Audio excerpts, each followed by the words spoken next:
नमस्कार दोस्तों, सास बहू और बेटियां में आप सभी का स्वागत है। और आज हमारे साथ मौजूद हैं साइलेंस के जो साइलेंस हमारी जो Z5 की एक वेब सीरीज है आने वाली है, उनके कलाकार Manoj Bajpayee ji, Arjun Mathur. Hello hello Arjun Mathur, hello Bajpayee जी।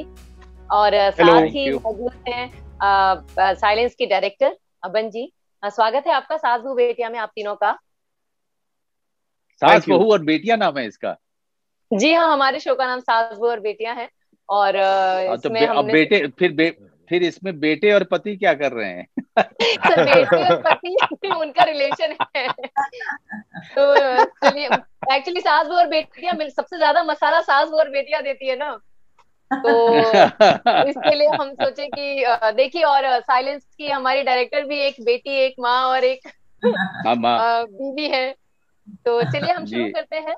पहली बात तो मनोज जी को हम बहुत बहुत धन्यवाद कहेंगे कि उन्होंने हमारे देश में राष्ट्रीय पुरस्कार लेकर आए, उनको राष्ट्रीय पुरस्कार मिला, उसके लिए बहुत बहुत बधाइयां आपको सास बहू और बेटियां की तरफ से। Thank you. Thank you very much. Thank you very much. तो सर, जानना चाहेंगे, जब आपको पता चला कि आपको नेशनल अवार्ड मिलने वाला है, तब आप का होता ना, अचानक जब खबर मिलती है तो एकदम शॉक्ड इंसान रह जाता है। तो आप उस समय क्या था हालत? नहीं, मैं सोया हुआ था। मैं दोपहर का समय था, मैं सोया हुआ था क्योंकि मैं कोरोना से अभी निकल ही रहा हूँ। और हम्म। काफी कमजोरी हो रही थी तो मैं सो गया था। और सो के उठ के देखा तो करीब 70-75 मैसेज थे व्हाट्सएप पे। तो मुझे लगा कि शायद कोई लगता है कोई टेररिस्ट अटैक हो गया है कहीं अरे। पे। क्योंकि ऐसे ही बहुत सारे मैसेज मुझे मिले थे जब मैं सुबह सुबह उठा था। 26/11 जब हुआ था, तो ओह। जब मैं उठा था सुबह वो सो के, तो करीब 3 बजे सुबह मैं पानी पीने के लिए उठा था, तो अचानक देखा कि बहुत सारे मिस कॉल और बहुत सारे मैसेजेस। तो अचानक से मुझे लगा कि शायद लगता है कुछ ऐसा कुछ हो गया। जब मैंने मैसेज देखा तो उसमें जो है बधाइयों बधाइयों के लिए सारे मैसेज थे, नेशनल अवार्ड के लिए। तो एक बड़ा सुखद जिसे कहें अ, एक समाचार था और बड़ा आश्चर्यजनक था मेरे लिए। और best actor, I think first time आपको एज बेस्ट एक्टर अवार्ड मिल रहा है। इससे पहले सपोर्टिंग एक्टर के रोल में मिला था। एक सपोर्टिंग में मिला था, एक मुझे स्पेशल मेंशन पिंजर के लिए था। ये जी। तीसरा है बेस्ट एक्टर जी। बेस्ट एक्टर मतलब ऑब्वियसली एक इतने मंझे हुए कलाकार को बेस्ट एक्टर अवार्ड मिलना तो बहुत जरूरी है।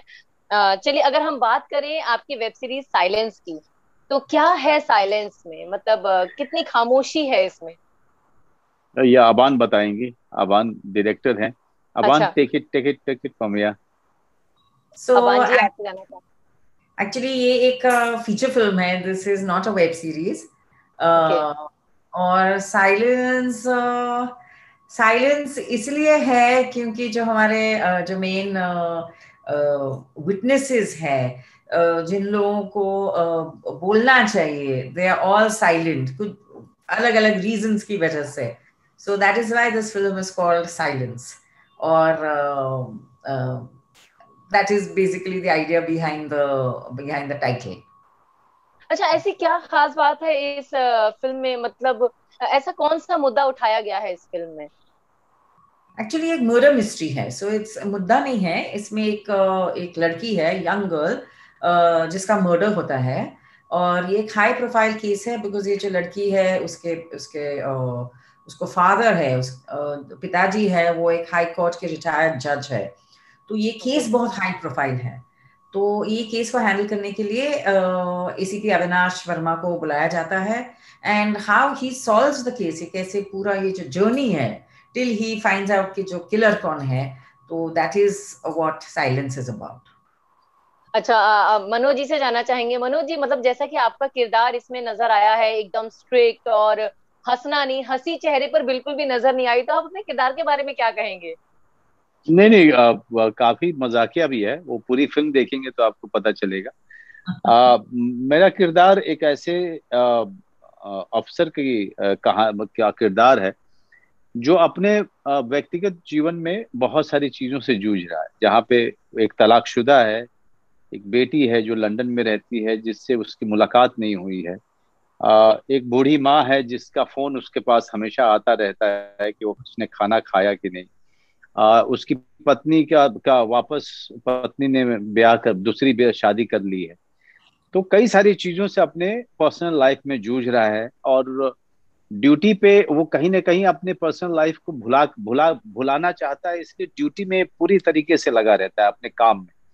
उसके लिए परिवार इस समय, उसके जो जूनियर है जो साथ में इन्वेस्टिगेट करते हैं केस को, वो उसके लिए परिवार जैसे होते हैं। उनमें वो अपनी बेटी, उनमें वो अपनी माँ, उनमें वो अपना भाई और पत्नी ढूंढता रहता है।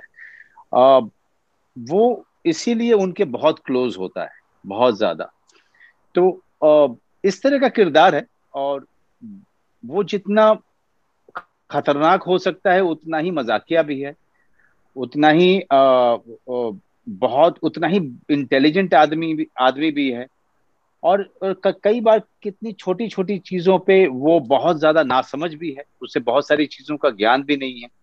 तो ये छोटी छोटी चीजें उसका कैरेक्टर को बहुत ज्यादा ह्यूमन बनाती हैं, बहुत ज्यादा बिलीवेबल बनाती हैं। इसे करने में मुझे बहुत मजा आया, मैंने हर दिन जो है बहुत इंजॉय किया। और लेकिन अब अबान का ये था कि उन्होंने इतने डायलॉग दिए थे मुझे बोलने के लिए कि कितनी बार तो मैं सुबह से लेकर शाम तक सिर्फ डायलॉग लेकर के कोने में बैठा ही रहता था। बहुत डायलॉग थे बोलने के लिए मुझे। ओ अच्छा, जैसे कि आपने कहा कि बहुत सारे डायलॉग्स थे, जाहिर सी बात है इतने सारे डायलॉग्स को याद करना और फिर बराबर उसी फीलिंग्स के साथ एक्सप्रेस करना, तो आपको कितनी दिक्कतों का सामना करना पड़ा? अबान जी ने आपकी कितनी देखिए, मदद की? मैं मेरा क्या है कि मैं रिहर्सल्स बहुत करता हूँ।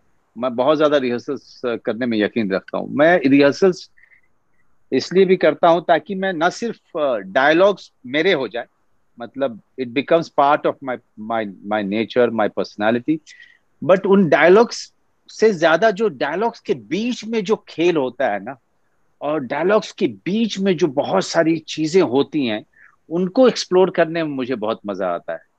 उनके वो जो जो हर आदमी जो बात कह रहा होता है वो क्यों कह रहा है, वो जो इंटरप्ले है, वो हम्म। उसमें उसको खोजने में, उसको एक्सप्लोर करने के लिए जरूरी है कि मैं डायलॉग्स को जानूं। जरूरी है कि डायलॉग्स मुझे पूरे तरीके से याद हों। जरूरी है कि डायलॉग्स मेरे मेरे व्यक्तित्व का हिस्सा हो जाए।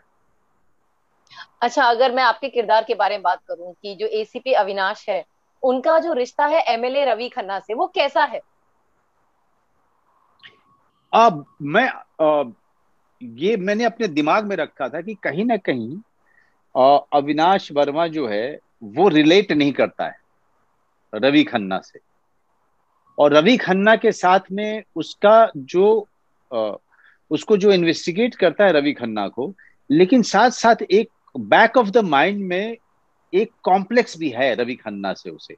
रवि खन्ना के जैसे प्रिविलेज्ड क्लास के लोगों का के साथ में जो कॉम्प्लेक्स होता है मिडिल क्लास का, वो भी हम्म। कॉम्प्लेक्स है अविनाश अविनाश वर्मा के दिमाग में। वो इसीलिए उनके ऊपर वो तंज भी करता है, इसीलिए वो उनके साथ नास्टी भी होता है। क्योंकि ये मेरे लिए उसको प्ले करना बहुत जरूरी था। तभी रवि खन्ना के साथ में मेरे मेरा जो वो जो पूरा टिफ है वो जस्टिफाई हो पाता। अच्छा अर्जुन जी, मैं आपसे जानना चाहूंगी आपके किरदार के बारे में, मतलब कैसा है आपका किरदार? क्यों मतलब आपके उस किरदार से जो एसीपी अविनाश है वो एकदम मतलब गुस्से में रहते हैं हमेशा, उनको कोई ना कोई मतलब किसी मुश्किल में डालने की कोशिश करते रहते हैं? आई थिंक दैट जैसा इन्होंने कहा, to some level it's that because he, इनका जो कैरेक्टर है, he doesn't have much patience for for privileged people like me, you no.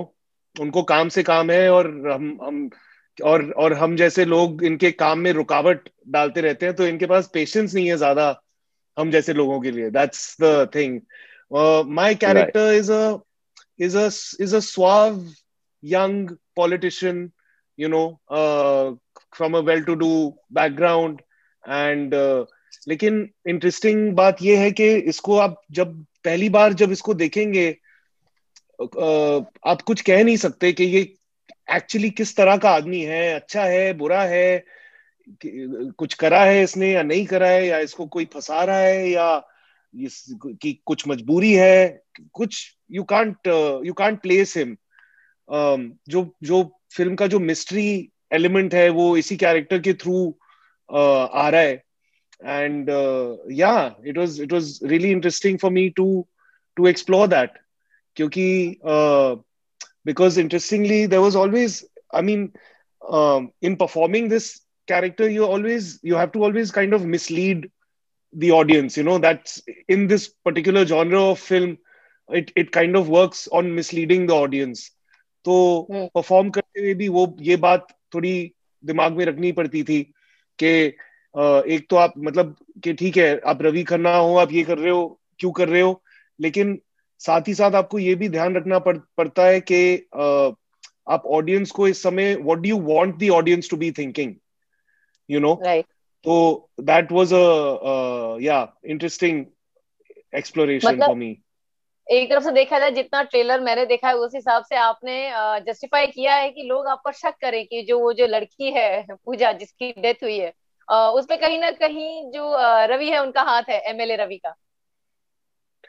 वो आपको फिल्म देख के पता चलेगा. शायद है, शायद नहीं. तो देखेंगे तो ट्विस्ट है, ट्विस्ट अभी खोलने से मतलब नहीं है या फिर मजा नहीं आएगा देखने में. अच्छा, अगर मैं मनोज जी से आपसे ये पूछूं मनोज जी कि सेट पर देखिए आप ने जैसा कहा कि आप जितना सीरियस कैरेक्टर निभाते हैं वैसे हमने कई जगह देखा भी है कि आप बहुत मजाकिया मिजाज के भी हैं. तो सेट पर कभी मजाक मस्ती ऐसा कोई किस्सा जो आप हम लोग के साथ शेयर करना चाहेंगे? मैं क्या शेयर करूंगा, अर्जुन है शेयर करने के लिए आवान है, लेकिन मजाक करता रहता हूं मैं, क्योंकि एक बार जब कैरेक्टर पकड़ में आ जाता है और सीन्स पकड़ में आ जाते हैं फिर उसके बाद मैं मजाक करता रहता हूँ. और मुझसे ज्यादा मजाक करने वाले प्राची और साहिल थे जो दूसरे लोग हैं. हाँ वो ज्यादा मजाक कर रहे थे. मेरे पास तो लाइनें इतनी थी कि मैं उसी में बहुत उलझा रहता था. अच्छा अर्जुन, अगर आपसे पूछेंगे, देखिए सेट पर जब लोग होते हैं और टीम बहुत अच्छी हो जाती है. अर्जुन सबसे ज्यादा सीरियस, अर्जुन सबसे serious. Arjun, to get Arjun into that zone was very difficult, but yeah, he was sometimes getting pulled into. Arjun मैं आपको जानना चाहूंगी, मतलब देखिए कहते हैं सेट पर जो सबसे ज्यादा सीरियस होता है और अगर मजाकिया लोग हो तो सबसे ज्यादा टांग खिंचाई उस सीरियस इंसान की ही की जाती है. तो आपकी टांग खिंचाई या आपके साथ मजाक मस्ती या आपके साथ कुछ नोक-झोंक ऐसी हुई है जो आपको मतलब ऐसा मेरे ध्यान में नहीं आ रहा है, but like he said, you know, ये that particular part was being fulfilled by Sahil Vaid on this film. You know, सच बात ये है कि I had very few days of shoot also with the police team, but whenever I was there मुझे बड़ा मजा आता था because Sahil would firstly make us laugh. और एकदम मतलब वो like Manoj ji was saying earlier in another interview, and actually and as he also said कि मैं तो हुई थोड़ा serious, और फिर वो एकदम टेक से पहले, एकदम एक्शन से पहले साहिल कोई गंदा सा जोक मार देता, and suddenly he'll pull you out of whatever you're in, you know. So it was quite funny, yeah. हाँ जी, जैसा कि फिल्म का नाम है साइलेंस. तो इस साइलेंस के ऊपर एक सवाल तो खैर मैं पूछना ही चाहूंगी. मतलब पहले मनोज जी आपसे पूछना चाहूंगी कि लाइफ में बहुत सारे किस्से होते हैं, रियल लाइफ में बहुत सारी सिचुएशंस आती हैं, लेकिन ऐसी कोई सिचुएशन आई है कि आप उसके लिए मतलब कभी आपको उसके लिए साइलेंस रहना पड़ा और फिर बाद में आपने मन ही मन कचोटा अपने आप को कि शिट यार मैं क्यों चुप रहा, मुझे चुप नहीं रहना चाहिए था? नहीं, ऐसा तो बहुत सारे मौके आते रहते हैं और इस तरह के मौके काफी होते हैं जहाँ पे आप साइलेंट रह जाते हैं, लेकिन बाद में आपको लगता है कि आपको अपनी ओपिनियन देनी चाहिए थी. लेकिन ये जीवन है, जिंदगी में ऐसे काफी मौके आते रहते हैं. बहुत सारी जगह आपको लगता है कि आपकी ओपिनियन की जरूरत नहीं है, तो आप चुप रहते हैं. बहुत सारी जगह पे ऐसा होता है कि जहाँ पे बड़े बात कर रहे होते हैं तो आप चुप रहते हैं. ज्यादा ज्ञानी लोग, ज्यादा एजुकेटेड, ज्यादा इन्फॉर्म्ड लोग जब बात करते हैं तो आप उनकी चुप होकर के उनकी बात सुनते हैं, कुछ सीखते हैं. I like to hear people. I like to listen to people who have tremendous amount of knowledge. मुझे उनके साथ बैठ करके उनको सुनने में बहुत अच्छा लगता है. अर्जुन जी आपसे जानना चाहेंगे, कभी ऐसी सिचुएशन आई है कि आप साइलेंस आपको होना पड़ा? वैसे मेरे को तो लाइफ में ज्यादा ये बोला गया है कि साइलेंट रहना सीखो, थोड़ा इतना बोलो मत. ऐसी बहुत सिचुएशंस है जहां पर मैं बोलना जरूरी समझता हूँ, लेकिन हाँ, अभी फिलहाल ऐसी सिचुएशन से गुजर रहे हैं जहां पर साइलेंट रहना पड़ रहा है थोड़ा बहुत, बट ठीक है, लाइफ है, as Manoj ji said. Life है। बिल्कुल सही कहा। अरे मनोज जी से जब मैंने सवाल पूछा साइलेंस के ऊपर, तो मुझे लगा कि जो नॉर्मल हर एक पति कहता है कि अरे बीवी के सामने हम तो साइलेंट ही रहते हैं, तो मुझे लगा वो आवाज आएगी। नहीं, वो क्या है कि बीवी के सामने साइलेंट रहेंगे तो बीवी कहेगी कि तुम अटेंशन नहीं दे रहे हो। बिल्कुल सही। अच्छा अबान जी, तो आपसे जानना चाहेंगे, मतलब आप कभी मतलब साइलेंस आप रही हैं किसी चीज को लेकर? अब भी साइलेंस हो उसी, मतलब आपने कभी ना बोला हो, आज भी वो चुप्पी साध रखी हो? नहीं, ये हमेशा साइलेंट रहती है क्योंकि केडी जो है इनके हस्बैंड, वो वही ज्यादा बोलते हैं। बोलने का काम उनका है, बोलने का काम